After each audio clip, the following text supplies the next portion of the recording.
Imam Zainul Abidin, paqja qoftë mbi të, ka thënë: tre gjëra janë shpëtuese për besimtarin. E para, të përmbaj gjuhën e tij ndaj njerëzve dhe ndaj përgojimit të tyre. E dyta, të angazhoj veten e tij me atë që i sjell dobi në këtë jetë dhe në jetën tjetër. Dhe e treta, të qaj shumë për mëkatin e tij.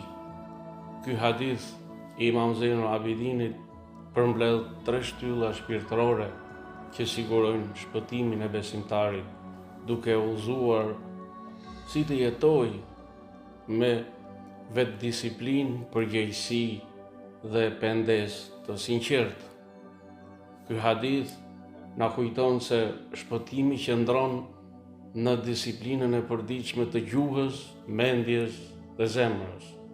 Ai na fton të jemi të vetëdijshëm për çdo fjalë që themi, për çdo orë që kalojmë dhe për çdo mëkat që kërkon falje, sepse këto janë shenjat e një zemre që kërkon shpëtimin tek Allahu i madhëruar.